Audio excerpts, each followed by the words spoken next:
नमस्कार, जय हिंद, वंदे मातरम दोस्तों। स्वागत है आप सभी का हमारे यूट्यूब चैनल स्टडी पॉइंटर्स में। और आज हम आपके लिए लेकर आ चुके हैं बच्चों सीटेट एग्जाम 2023 के लिए हिंदी पेडागॉजी की पहली क्लास यानी कि भाग 1 यहाँ पर हम आपको कवर कराने वाले हैं। व्याख्या सहित यहाँ पर हम आपको जो है पूरा समझाने वाले हैं, तो वीडियो को बहुत ही ध्यान से देखिएगा। और चैनल से अगर आप पहली बार जुड़े हैं तो चैनल को सब्सक्राइब कर लीजिएगा, बेल आइकॉन को प्रेस कर लीजिएगा, जिससे कि आने वाली वीडियो का नोटिफिकेशन आपको समय से मिल सके। तो चलिए शुरू करते हैं आज का इम्पोर्टेंट लेक्चर। तो सबसे पहले यहाँ पर हम बिल्कुल बेसिक से शुरुआत करने वाले हैं, ठीक है। और धीरे धीरे जो क्वेश्चंस का लेवल होगा वो बढ़ता जाएगा। तो यहाँ पर पहला पॉइंट दिया गया है कि काव्य की आत्मा किसे कहा जाता है। बच्चों बताइएगा कि काव्य की आत्मा किसे कहा जाता है। तो ये बोला जाता है रस को, ठीक है। काव्य की आत्मा आपसे अगर पूछा जाए तो किसे कहा जाता है, रस को जो है हम काव्य की आत्मा कहते हैं। अगला पॉइंट है कि भाषा का जो प्राथमिक रूप है वो क्या कहलाता है। तो भाषा का जो प्राथमिक रूप होता है वो कहलाता है मातृभाषा। क्या कहलाता है, मातृभाषा कहलाता है। अगर पूछा जाए कि भाव अभिव्यक्तिकरण का सर्वोत्कृष्ट रूप कौन सा होता है, तो ये होता है बच्चों बोलना, ठीक है। बोलना जो होता है ये सर्वोत्कृष्ट रूप होता है, ठीक है। अगला है शब्द के अंत में जुड़ने वाले शब्द क्या कहलाते हैं। शब्द के अंत में यहाँ पर पूछा गया है तो जुड़ने वाले शब्द क्या कहलाते हैं। तो ये कहलाते हैं प्रत्यय। क्या कहलाते हैं बच्चों, प्रत्यय कहलाते हैं। बहुत ही बेसिक से क्वेश्चन है, आपको आते भी होंगे और जिनको नहीं आता है वो आराम से यहाँ पर सीख सकता है। अगला है कि शब्द के पूर्व में, यहाँ पर बात की गई है पूर्व में मतलब पहले। तो शब्द के जो पहले यहाँ पर जुड़ते हैं उनको हम कहते हैं उपसर्ग। क्या कहते हैं, उपसर्ग, ठीक है। क्लियर हो गया। अगला यहाँ पर है पॉइंट, बहुत ही इंपॉर्टेंट पॉइंट है कि खंडान्वय, ठीक है। खंडान्वय जो विधि है उसे किस किस नाम से और जानते हैं। तो जो खंडान्वय विधि है उसको हम और किस नाम से जानते हैं, तो उसको जानते हैं प्रश्नोत्तर विधि के नाम से, ठीक है।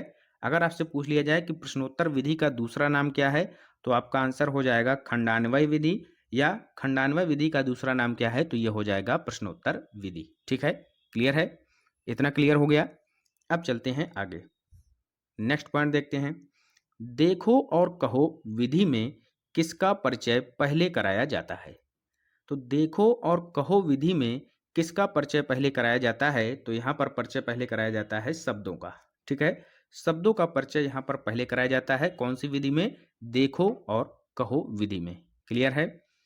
अगला है कि हिंदी की जो हिंदी भाषा है उसकी लिपि कौन सी है। तो ये देवनागरी लिपि है इसकी, सभी जानते हैं, बहुत ही सरल है। अगला है जो पॉइंट वो है कि सहचर विधि में भाषा की आरंभिक शिक्षा किस तरह दी जाती है। कौन सी विधि में, सहचर विधि में जो भाषा की आरंभिक शिक्षा है वो किस तरह दी जाती है। तो ये बच्चों ये दी जाती है खेल खेल में शिक्षा, ठीक है। खेल खेल में जो है सहचर विधि में भाषा की जो आरंभिक शिक्षा है वो दी जाती है। क्लियर है। अगला है कि हिंदी भाषा की जननी कौन सी है। तो सभी को पता होगा संस्कृत जो है हिंदी भाषा की जननी है, ठीक है। अगला है कि शिक्षण प्रक्रिया का आखिरी चरण क्या कहलाता है।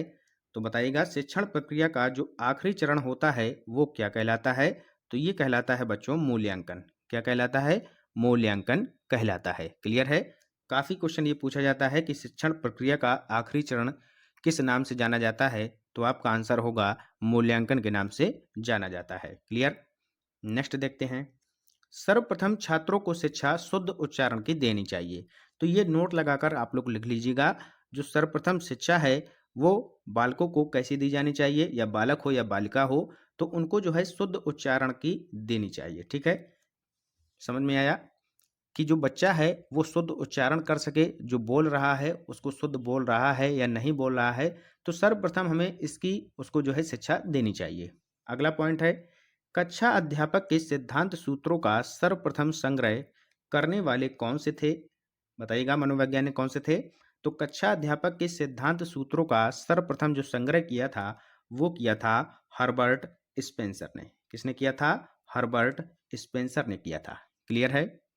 नेक्स्ट है कि शिक्षण में सर्वप्रथम बल उच्चारण में देना चाहिए। जो अभी हमने बात की, जो शिक्षण में बल वो है आपका जो बल होता है वो किस पर देना चाहिए, शुद्ध उच्चारण में। यानी कि जो बच्चा बोल रहा है वो शुद्ध बोल रहा है या अशुद्ध बोल रहा है, इस पर हमें विचार करना चाहिए और बच्चे को सिखाना चाहिए, ठीक है।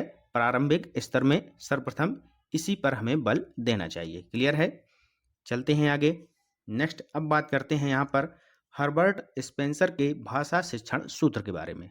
तो इनके द्वारा भाषा शिक्षण के जो सूत्र हैं वो कौन कौन से दिए गए हैं। पहला दिया गया है ज्ञात से अज्ञात की ओर। क्या दिया गया है? पहला ज्ञात से अज्ञात की ओर। दूसरा दिया गया है सरल से जटिल की ओर। क्या दिया गया है? सरल से जटिल की ओर दिया गया है।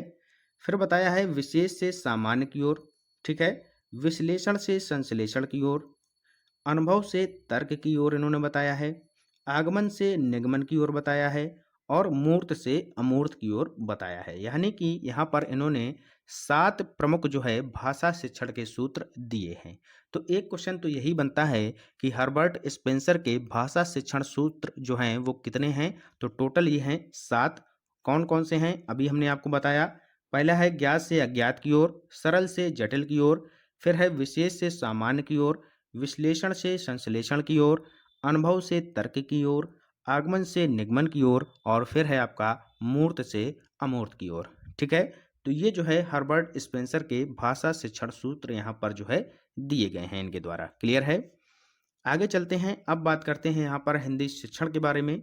ठीक है, पहला पॉइंट दिया गया है कि भाषा सीखने का मनोवैज्ञानिक क्रम कौन सा होता है।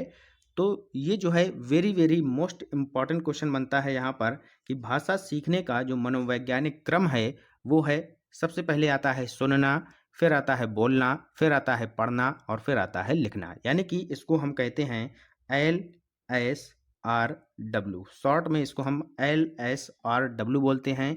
यानी कि L का मतलब हो गया लिसनिंग यानी कि सुनना, एस का मतलब हो गया यहाँ पर स्पीकिंग यानी कि बोलना, और आर का मतलब हो गया यहाँ पर रीडिंग यानी कि पढ़ना, और डब्ल्यू का मतलब हो गया राइटिंग यानी कि लिखना। तो इसको हम शॉर्ट में बोलते हैं LSRW। क्या बोलते हैं?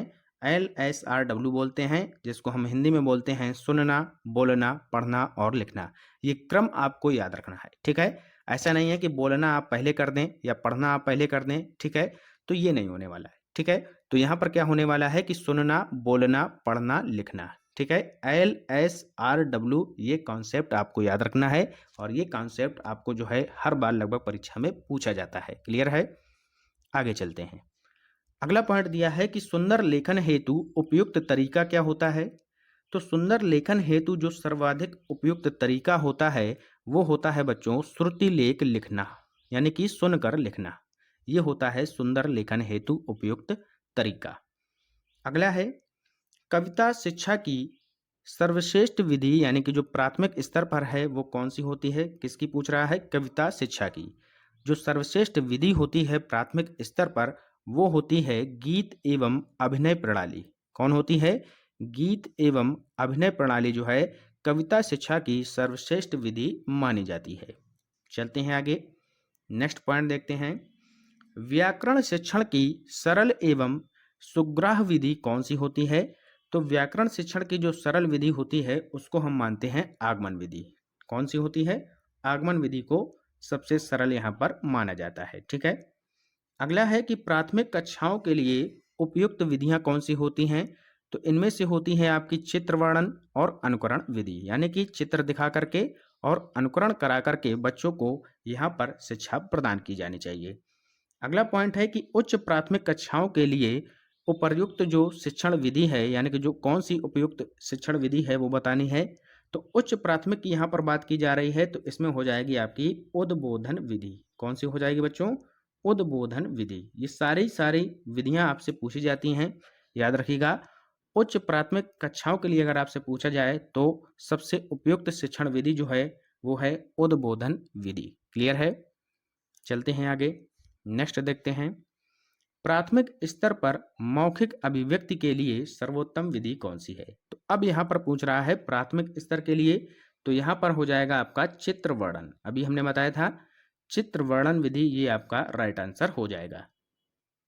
अगला पॉइंट देखते हैं माध्यमिक कक्षाओं के लिए। अब यहाँ पर बात की जा रही है माध्यमिक कक्षाओं के लिए उपयुक्त शिक्षण विधियाँ कौन सी हैं।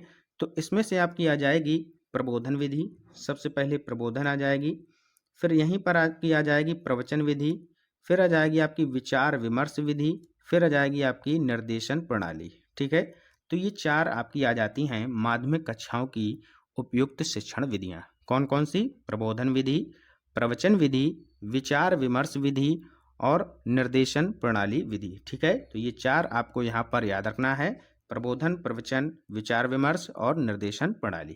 क्लियर हो गया? तो ये आती हैं आपकी माध्यमिक कक्षाओं के लिए। क्लियर है? तो आज का लेक्चर इतना ही। छोटे-छोटे वीडियो के माध्यम से हम आपका ये जो है हिंदी पेडागोजी को कंप्लीट कर देंगे और नेक्स्ट क्लास में हम इससे भी और अच्छे लेवल के क्वेश्चन आपको कराने वाले हैं। तो बने रहिएगा हमारे साथ, चैनल को सब्सक्राइब कर लीजिएगा। मिलते हैं नेक्स्ट वीडियो में, तब तक के लिए goodbye, have a nice day. जय हिंद, जय भारत।